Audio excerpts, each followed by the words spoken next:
Good morning, ladies and gentlemen. Welcome back to another episode here on European Confessions. The following story that you're going to be listening to, it comes from a translation of a message that one of our admin received and sent it to me. The translation, it reads like this.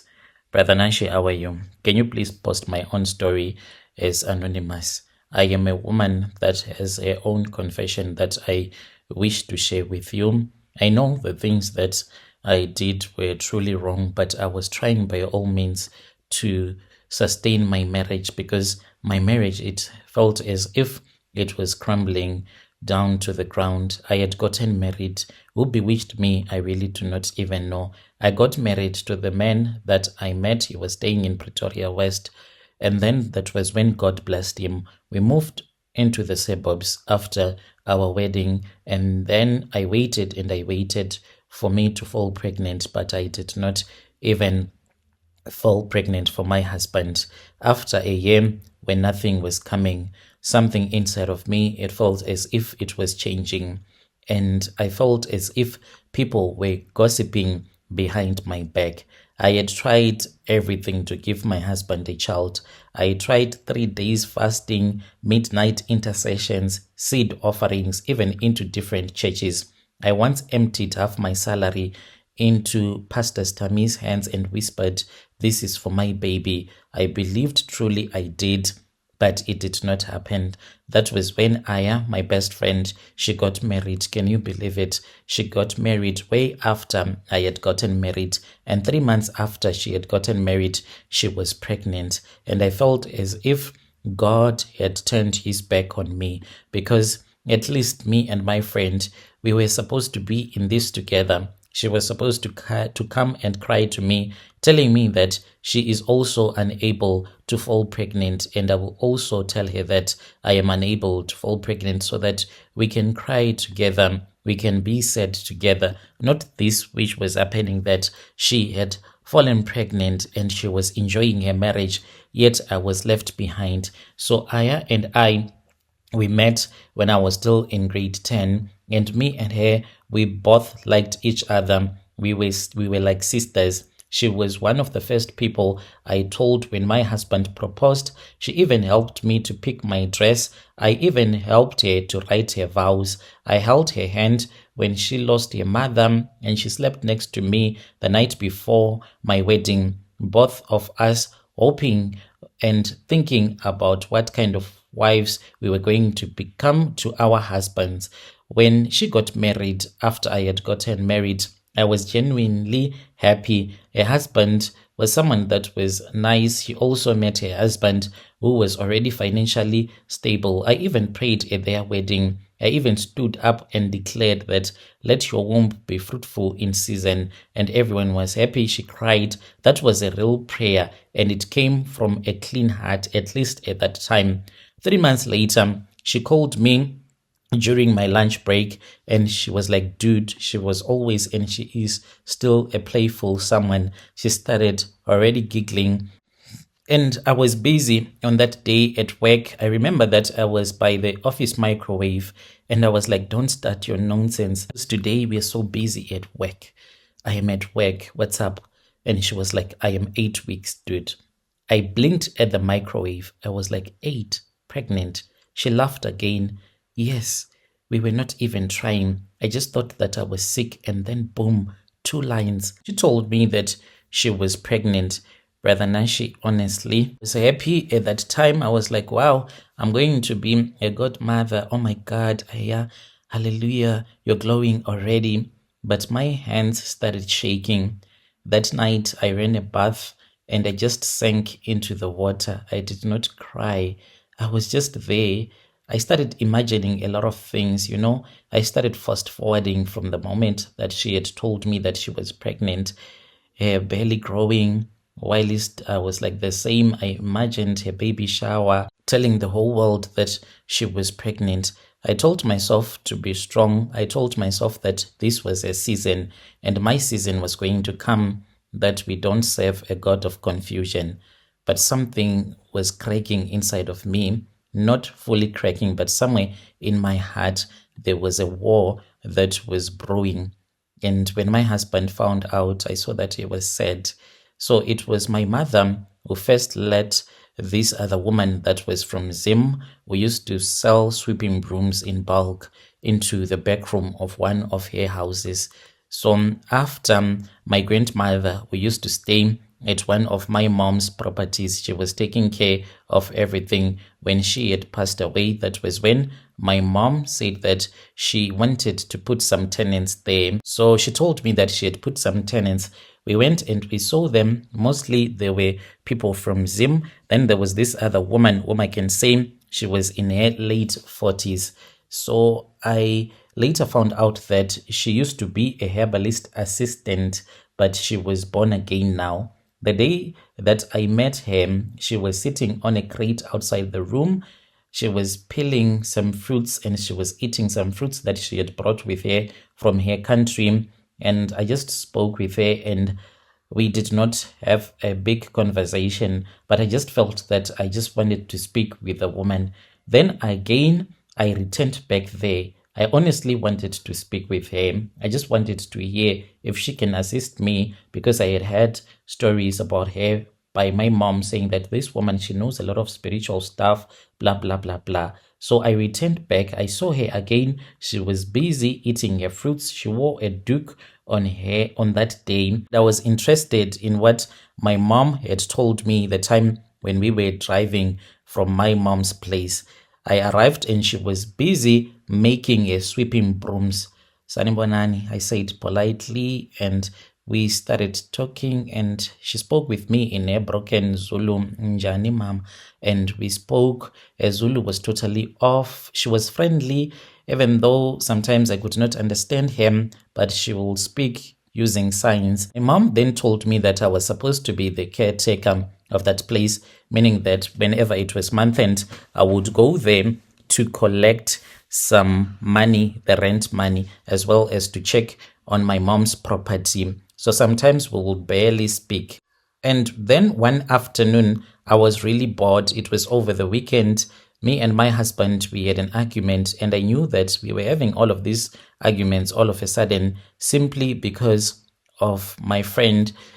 She was pregnant and I was not pregnant, and it was affecting our marriage in a big way. So I went there. I was hanging by the laundry wire because there were guys that I wanted to fix the laundry wire. That was when she appeared to me and she was like, "Wow, how are you? How are you doing, my daughter?" We spoke and she asked me if indeed I had been married for about 3 to 4 years. And I said, yes. Why? I was surprised. And she was like, just asking, you look like someone who waits on something. I laughed awkwardly and I was like, what do you mean? That was when she came to me and she said, sometimes the womb does not open because the mouth talks too much or because the wrong person around you celebrates whilst your seed dries. Like, it was something that I never put into my mind. But now I remember what she told me on that day. And then she started talking to me. And then I finally that I was in pain. It was as if she was waiting for me to tell her that I was in pain. When I told her that I was in pain, she said, do not say a lot. She then said, come. And I entered into her room. And she said, now you can tell me what is troubling you, my daughter. Do not say it aloud. Just whisper to me. I will be able to hear you, for these walls have ears. I then started crying. She stood up from the bed where she was seated and she came and she stood right next to me. And she told me that she was going to assist me as she was rubbing me on the back. And then she said, speak up. What's wrong? And I said, my friend is pregnant. My friend is pregnant. That is what I told her. And she did not even try with her husband. And she said, not everyone celebrating with you is celebrating for you.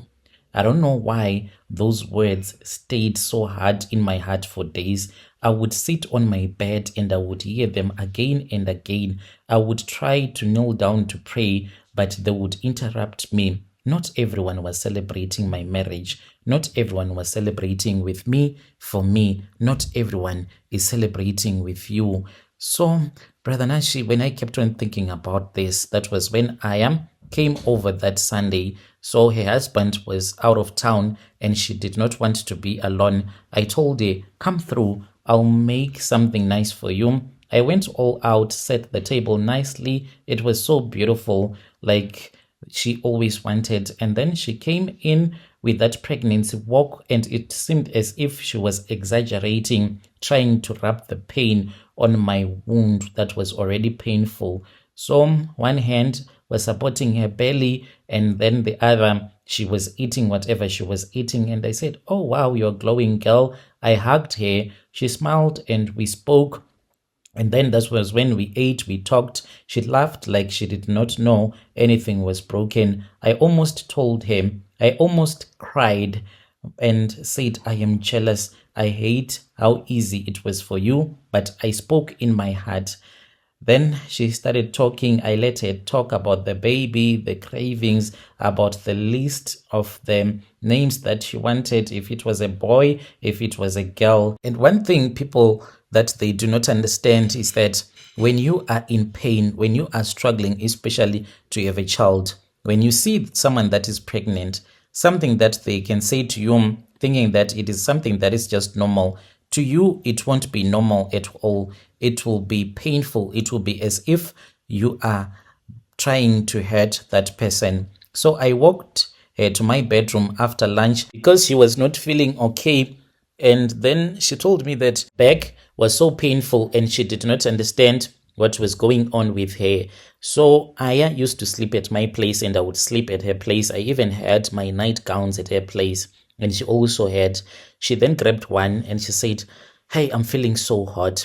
And since it was during the day, she did not want to be totally naked. She went into her gown and then she went onto the bed. She fell fast asleep whilst I was busy playing with the phone, asking my husband how he was because he had gone to visit one of his cousin brother. So I was really feeling bored. And then that was when I just got up because my friend, when she had removed her clothes getting into the nightgown, she just dropped everything to the floor. So I then picked everything up. And when I was picking her clothes, that was when I saw her red-less underwear. And I took it. I don't know why I took it. I just hid it. And I went to the laundry room where we do our laundry. Whilst I was there, that was when I called that woman, the same woman who is my mom's tenant. And then I went outside and I told her that this was what I had in my possession. What was I supposed to do? Because she had spoken about using the clothes that belonged to a pregnant woman. Then she asked me if at my place, if I had any thorny bush or any flower that had thorns. And I said, maybe if I can go outside of my yard, there was this other area where there were houses that were still being built. So I went and I took some thorns. She told me to take 3 thorns from that thorny tree and I returned back to my place. As for my friend, she was fast asleep. You know how pregnant women, they sleep. She was so dead asleep. And then I spoke with her and then she told me the things that I was supposed to say. And I followed each and every word as she was telling me words that I can't remember because she was telling me over the phone and I was writing everything on the ground. I had to look for a place where I could write because at my house, we have pavement almost everywhere. So I looked for a place where I could get soil so that I can write. So she was telling me over the phone in her language everything that I was supposed to write. When I was done, that was when she told me to rub everything but using my friend's underwear, and I was supposed to collect some of the soil. I did as I had been instructed and I went into the bathroom. She told me that I was supposed to put a lot of soil on the underwear such that when I wear that underwear, the soil will be in direct contact with my private part. I did as she had told me, and then I waited maybe for about 15 minutes. Even Aya, she woke up and she was like, hi, where are you? And I told her that I was not feeling okay. I was having a tummy ache, and she returned back to sleep. I then removed her underwear and then I just put it back into her tight, and I left her jean not by the floor. I had packed it in one of the shelves, and I went to bed. She woke up, and the next day we were together throughout the day. My husband came in the evening. Her husband then came the following day. A couple of days after that, that was when she called me. It was somewhere around 6 a.m. I knew something was wrong before I even picked up a voice like I heard from how she was talking to me, and she was like, I am bleeding. She whispered. I was like, what's going on? And she was like, I was fine last night. Now it's everywhere. I can't stop bleeding. I did not say anything. I just listened to her as she was crying. I even heard her husband speaking in the background, like, where are the towels? And she hung up saying goodbye. I just sat there. I was excited. I wanted to know what was really going on. So Brother Nashi, she ended up losing the baby, and I was more than happy. I then fell pregnant, Brother Nashi, and I had my child. As for my friend, her marriage ended up getting destroyed because she could not fall pregnant again. After that, there were even rumors that the baby was not her husband's baby, and her husband's ancestors were angry that she was trying to push this baby into her husband's life, yet the baby did not belong to her husband. That is what I did. I was helped by a woman that was from Zim, but if it was not for her, I don't think that I would have ever gotten pregnant like in my life.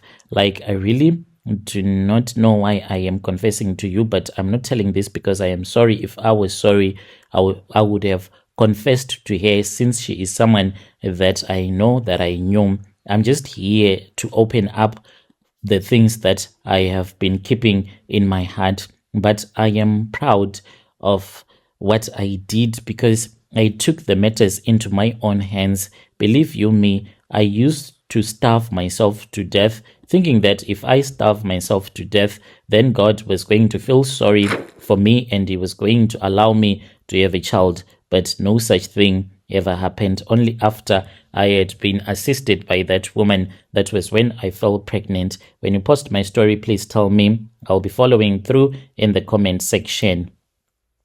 Dear listeners, right there was a message that was sent to me by one of our admin who helped us with this translation. Strange things indeed they do happen in this world.